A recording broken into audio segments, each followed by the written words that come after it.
때는 생명의 떡이신 예수님에 대해서 말씀하고 있습니다. 성경에서 가장 긴 장 절수를 가진 성경이 구약에서 보면 어디입니까? 시편입니다. 시편 119편인데 176절로 되어 있어요. 그 다음에 두 번째로 이제 제가 살펴본 바로는 오늘 본문이 성경에서 두 번째로 긴 장의 절수를 가지고 있습니다. 이 요한복음 6장이 보면은 71절로 되어 있습니다. 왜 어떤 성경은 짧고 어떤 성경은 긴가요? 분명한 것은 그 내용의 분량이 많은 이유는 그만큼 그 내용이 중요하고 더 가치가 있기 때문입니다. 뭐 다른 성경은 가치가 없다는 말이 아닙니다. 그리고 더 일괄성 있게 아주 이렇게 힘있게 전해서 듣는 이로 하여금 그 말씀의 중요성이나 가치성을 깨닫도록 하기 위해서 한 어떤 주제를 가지고 긴 절수를 차지하면서 우리에게 귀한 교훈을 던져주고 있습니다. 오늘 이 본문이 바로 이 71절로 이렇게 되어 있는데 생명의 떡이신 예수님에 대해서 상세하게 우리에게 전달해 주고 있습니다. 우리 요한복음을 계속 공부하고 있지만 앞서서부터 보면 요한복음에서 가장 강조하는 내용이 뭡니까? 예수 그리스도는 하나님의 아들이시다. 그분은 우리의 구원자이시다. 그분을 믿으면 영원한 생명이 주어진다. 그분 안에 영원한 생명이 있다고 하는 것을 우리에게 보여주고 있습니다. 그래서 예수님께서는 여러 가지 기적과 이적을 통해서 예수님이 자신이 생명의 떡이시고 또 하나님의 아들이시고 구원자이심을 계속 강조하고 있습니다. 오늘 본문도 보면 생명의 떡이라는 말씀이 35절 봐도 내가 생명의 떡이다, 또 48절 봐도 내가 생명의 떡이다, 이렇게 강조하고 있습니다. 기적과 이적을 행하신 궁극적인 목적도 바로 예수님이 하나님의 아들이고 구원자이시고 생명의 떡이라고 하는 것을 강조하고 있습니다. 그런데 왜 하필이면 이 떡을 통해서 예수 그리스도가 영원한 생명의 떡이 된다는 것을 보여주고 있을까요? 우리 사람에게 있어 살아가는 데서 제일 필요한 것이 무엇입니까? 육신을 입고 있는 한 우리에게는 떡이 정말 필요합니다. 그래서 예수님께서 마태복음 4장 4절에서 그렇게 말씀하잖아요. 사람이 떡으로만 살 것이 아니요, 이 말은 떡도 정말 중요하다는, 그러나 떡보다 또 더 중요한 것이 바로 하나님의 말씀, 본문의 입각에서 말씀드린다면 영원한 생명이라는 거예요. 그래서 우리 육신에 살기 위해 떡을 먹어야 되는 것처럼 우리 영혼이 살기 위해서는 영의 양식 하나님의 말씀을 먹어야 되고, 하나님이 보내신 예수 그리스도에게 영원한 생명이 있으니 예수 그리스도를 믿어야 된다는 사실입니다. 그런데 예수님 당시에 보면은 예수님께서 이제 굶주린 백성 5,000명을 먹이셨잖아요. 예루살렘 절기를 지키러 왔던 사람들이 예수님을 보자 예수님을 막 따랐습니다. 처음에는 표적을 보고 예수님을 따랐고, 두 번째는 떡 먹고 배부른 까닭 5,000명을 먹고 12바구니를 남기니까 예수님을 그들이 따랐던 겁니다. 왜냐? 야, 예수님 따르면 먹고 살 거 걱정 안 해도 되겠구나. 5,000명을 이 보리떡 5개 물고기 2마리로 5,000명 먹고 12바구니 남기는데, 그러니까 이러한 그 예수님의 목적은 자신이 생명의 떡이고 영원한 생명이 있음을 알리기 위해서 표적과 기적 오병이어를 행하셨는데 그들은 딴 생각을 하고 있어요. 그러니까 오늘 본문 27절에 뭐라고 말씀합니까? 썩을 양식을 위하여 일하지 말고 영생하도록 있는 양식을 위해 일하라. 이런 배경이기 때문에 썩을 양식, 우리가 먹는 음식은 언젠가 없어지고 사라진다. 그것도 물론 중요하지만 그게 전부가 아니라는 거예요. 썩지 않는 영생하도록 있는 양식을 위해라라는 말은 영생이신 예수 그리스도, 하나님이 보내신 예수 그리스도를 믿어야 영원히 산다. 옛날 이스라엘 백성들이 광야를 걸어가는 동안에, 메마른 광야, 먹을 것도 없고 마실 것도 없는 그 광야에서 이스라엘 장정만 해도 60만이나 되었잖아요. 남녀노소를 포함하면 250만 정도는 되었을 거예요. 아무것도 없는 광야에서 하나님께서 그 떡을 주셨습니다. 만나와 메추라기를 먹여주셨습니다. 마시는 물을 주었습니다. 그게 이스라엘 백성들이 구한 것이 아니라 하늘에서 하나님께서 주신 것이다.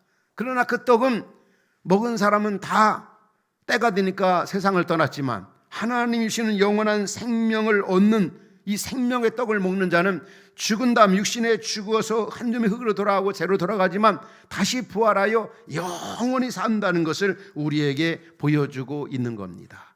먹는 것도 정말 중요하고 먹는 것도 필요하지만 더 중요한 것은 이 먹는 보이는 떡을 통해서 바로 생명의 떡이신 예수님을 말씀해 주고 있습니다. 사실 이 먹는 거에 대한 그 중요성을 얼마나 성경은 강조하고 있습니까? 예수님도 세상에 계실 때 이 바리새인과 서기관들이 예수님을 보고 뭐라고 했습니까? 먹기를 좋아하는 사람이다, 먹기를 탐하는 사람이다 하면서 먹기를 잘하는 그 예수님을 보고 제자들과 때로는 어떤 자매들과 초대되어서 그 집에 초대돼서 음식 대접받기도 하고 때로는 생선을 구워서 제자들에게 또 먹이시기도 하시면서 굶주린 백성을 먹이시던 그 예수님.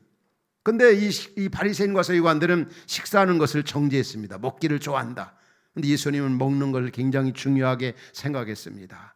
전도서에 그런 말씀이 나오지 않습니까? 해 아래서 우리 사람이 사는 동안에 이 먹는 거 마시는 거 수고함으로 얻는 것은 하나님이 주신 그런 행복이라고 그랬어요. 하나님이 주신 복이라고 그랬습니다. 우리가 먹을 때마다 마실 때마다 꼭 기억해야 될 것이 있습니다.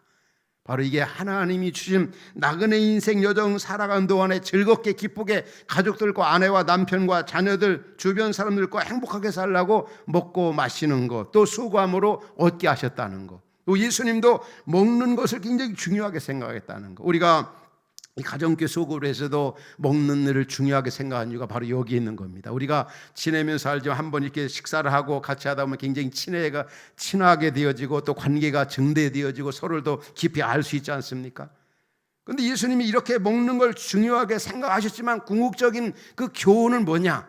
바로 육신의 이 먹는 것이 중요한 것 못지않게 더 중요한 게 바로 영원한 양식, 영원한 생명이 바로 나다, 내가 떡이다, 내가 생명의 떡이다, 이것을 보여주는데, 이것을 교훈하는데 목적이 있는 겁니다. 따라서 오늘 우리는 식사할 때마다, 마실 때마다, 먹을 때마다 꼭 기억해야 할 것이 있습니다. 바로 이 육신의 떡, 밥, 마시는 것이 물이 있는 것처럼 우리 예수 그리스도는 우리에게 영원한 생수가 되신다. 예수님은 우리에게 생명의 떡이 되시는 분이다. 한번 따라서 할까요? 예수님은 생명의 떡이시다. 이게 굉장히 중요합니다. 우리 아침 저녁 식사할 때마다 내가 오늘 또 정말 굶주린 배 맛있게 먹는다. 그럴 때마다 꼭 기억해야 할 것이, 그러나 이 양식은 이건 먹어도 때가 되면 가지만 예수 그리스도를 믿는, 생명의 떡이신 예수를 믿는 우리는 영원히 산다. 죽어도 살겠고 살아서 살 믿는 자는.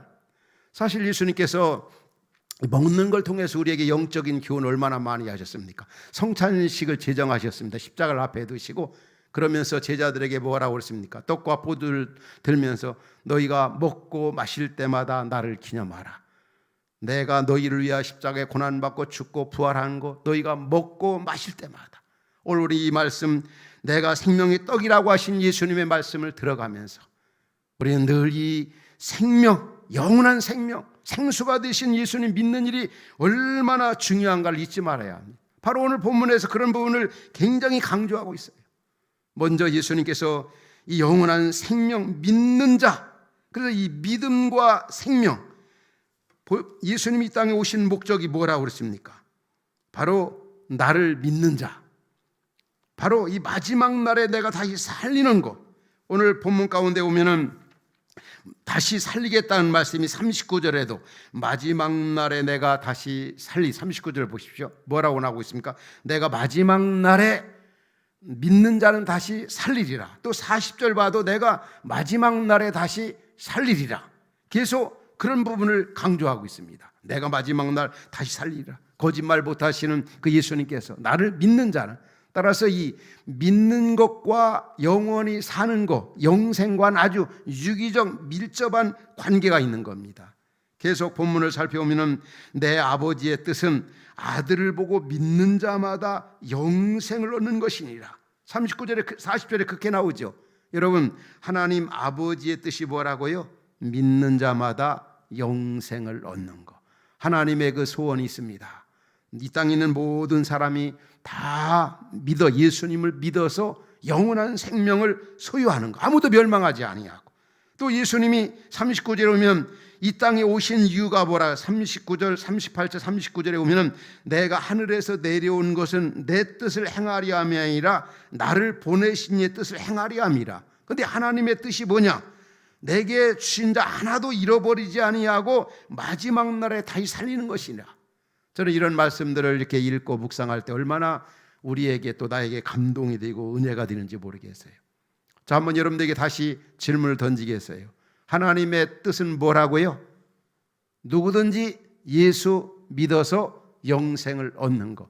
또 예수님이 세상에 오신 목적은 뭐라고 했어요? 내 뜻을 행하려 함이 아니라 하나님 아버지의 뜻을 행하기 위해서 오셨다. 또 한편엔 보면은 29절에 보면은 본문 29절에 보면 제자들이 예수님에게 질문을 던집니다. 나는 이 땅에 온 것은 하나님의 일을 하러 왔다. 하나님의 일은 모든 사람이 예수 믿어 구원받게 하는 건데 하나님의 일이 무엇냐고 30절에 물어봅니다. 그러니까 하나님의 일은 그를 믿는 거다. 예수를 믿는 게 하나님의 일이고, 계속 이 요한복음에서 강조하는 것은 믿는 거, 그 다음에 영생, 생명, 이걸 얼마나 많이 강조하는지 몰라요. 계속 예수를 믿는 사람은 생명을 얻는다. 우리가 잘 아는 요한복음 3장 16절도 이런 말씀 나오자. 하나님이 세상을 이처럼 사랑하사 독생자를 주셨으니 이는 그를 뭐라고요? 믿는 자마다 멸망하지 않고 영생을 얻는다. 믿는 자마다 영생을 얻는다. 또 요한복음 5장 24절 똑같은 말씀이죠. 뭐라고 말씀합니까? 요한복음 5장 24절은 내가 진실로 진실로 너희에게 이르노니 내 말 듣고 나를 보내신 이를 믿는 자는 뭐라고요? 영생을 얻어.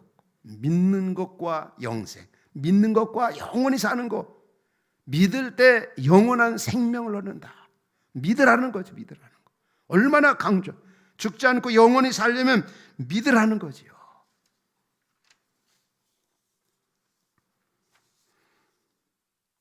여러분, 우리가 요즘 살고 있는 세상에서 실감 있게 느껴지는 게 뭡니까? 이 죽음이라는 부분입니다. 이 코로나 시기를 보내면서 또 이 러시아 우크라이나 이 전쟁을 보면서 또 우리 기후 위기를 앞에 두고 있는 이런 시점에 살면서 야, 죽음이 남의 일이 아니구나. 이 삶과 죽음이 동전의 양립과도 같고, 얼마 전에 하나님의 부르심을 받아간 이어령 교수님은 그렇게 표현했더라고요. 죽음은 손바닥과 손등과 같다. 그럴 정도로 가깝다는 거죠. 우리 사람은 죽음의 로의 그 존재입니다.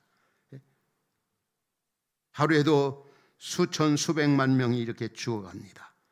태어났다고 하는 소식보다는 세상 떠나는 사람들의 일들이 얼마나 많이 있습니까?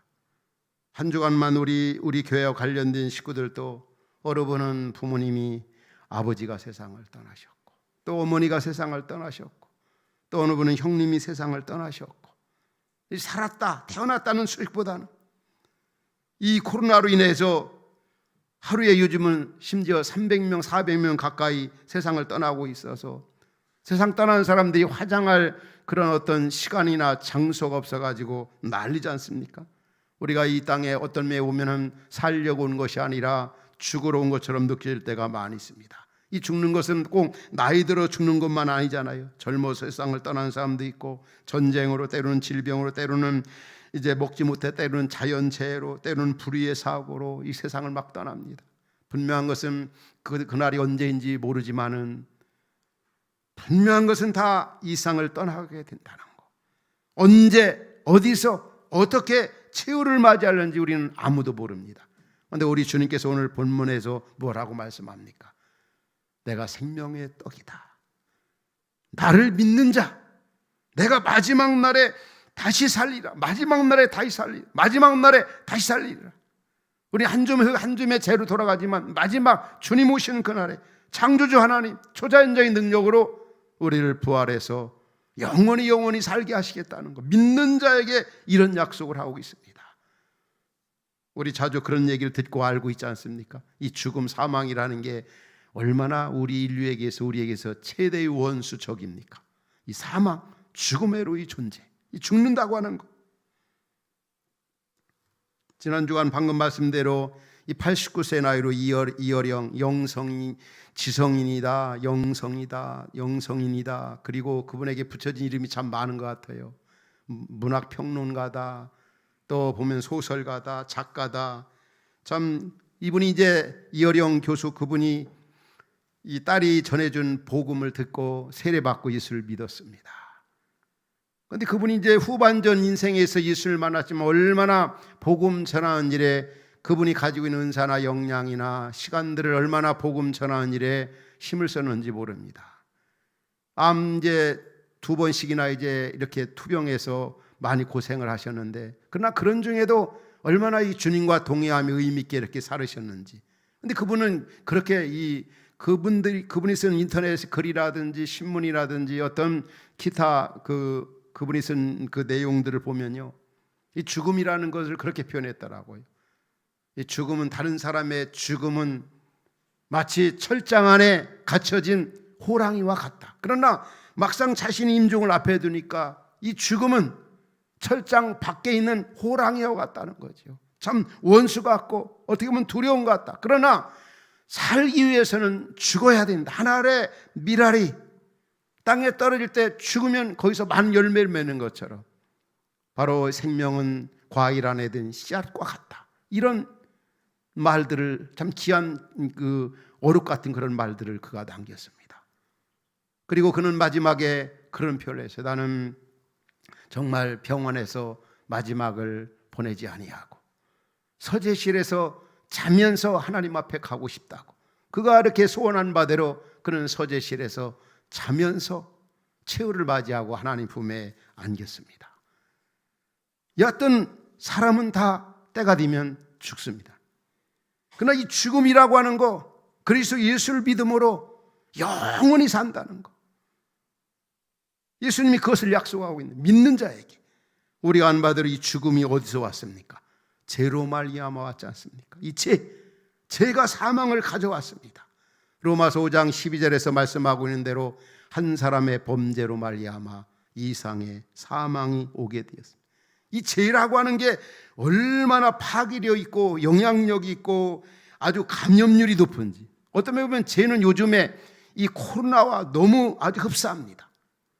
코로나의 한 세균이 온 세상을 붕괴시키고 파멸하고 수백만 명을 생명을 앗아간 것처럼 이 죄는 파괴력이 있고 영향력이 있고, 죄와 같은 이 죄는 마치 이 코로나와 같은 이런 감염률, 파괴력, 영향력인. 그런데 이 문제를 주님이 해결했지 않습니까? 어떻게 해결했습니까? 하나님을 포기하고 이 땅에 생명의 떡으로 오셨습니다. 우리를 위해서 십자가에 고난받고 죽고 부활하시고. 그래서 한 가지 조건은 믿는 자. 그 믿는다는 내용이 뭡니까?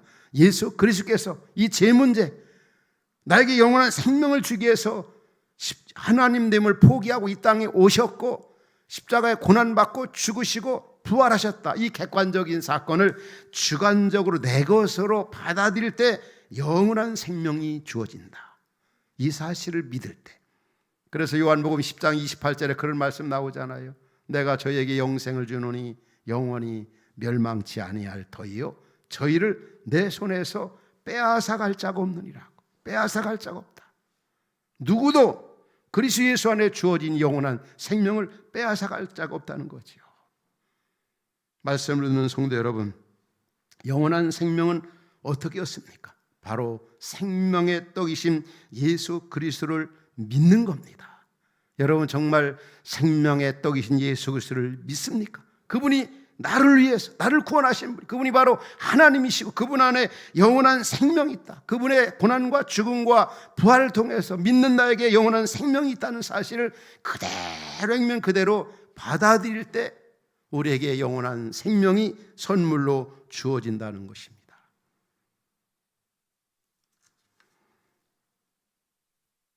이 영원한 생명을 얻은 사람은 이 땅에서 어떻게 살아가야 되겠습니까?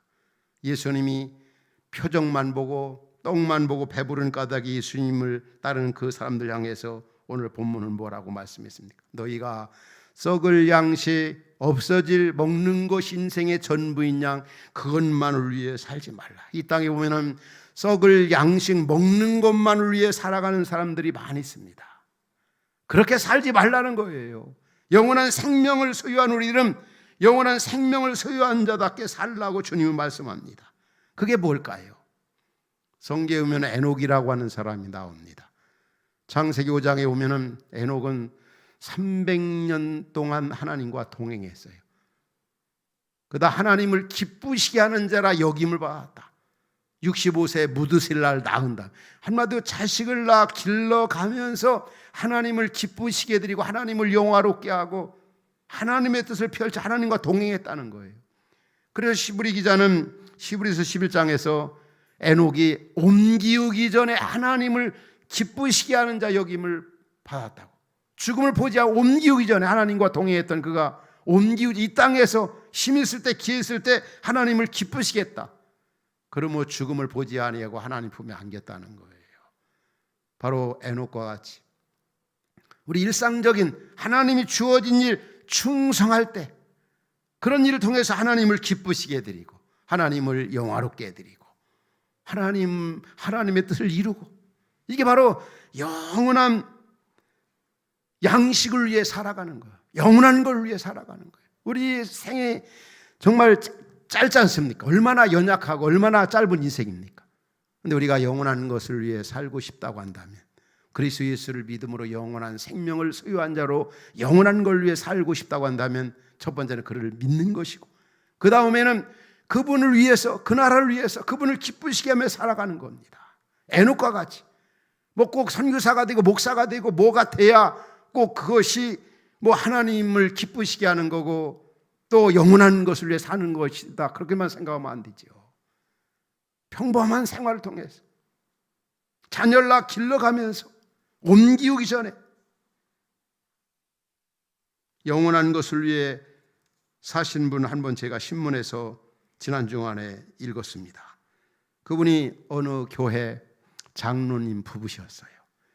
이 장로님 부부는 6.25 때 월남을 했습니다. 이제 이북에 있을 때 그 장로님은 의사면허증을 가지고 계시고 또 사모님은 권사님은 이제 그 간호사로 일을 했습니다. 월남해가지고 한남도 한 지역에서 30년 이상 이제 병원에서 의사로 또 부인 되는 권사님은 간호사로 일을 했습니다. 거의 대부분이 무료 진료하고 대반이 그랬어요. 그냥 약하고 가난한 사람들 돕는 게 그분들의 그 소원이었어요. 하나님이 주신 은사 그런 어떤 환경을 통해서 많은 사람들을 고쳐주고 치유해주고 무료로 진료해주고 근데 그분들의 나이가 이제 들어가면서 그분들의 그 소원은 바로 이것이었어요. 자신이 가지고 있는 모든 것 이렇게 다 남을 위해 드리는 거 선한 일 위해 드리는 거. 근데 99세 나이에 이 장로님이 하나님 부르심을 받아가셨는데 몇 년 전에 한 기독교 대학에 100억 이상을 기부 약속을 했어요. 기부금으로 드리기로 약속. 이 자녀들에게 유산 상속 그 자식들을 포기하게 하고 상속하는 거. 이분들이 늘 하는 말이 무엇보다도 배워서 남 주는 것이다. 또 벌어서 남 주는 것.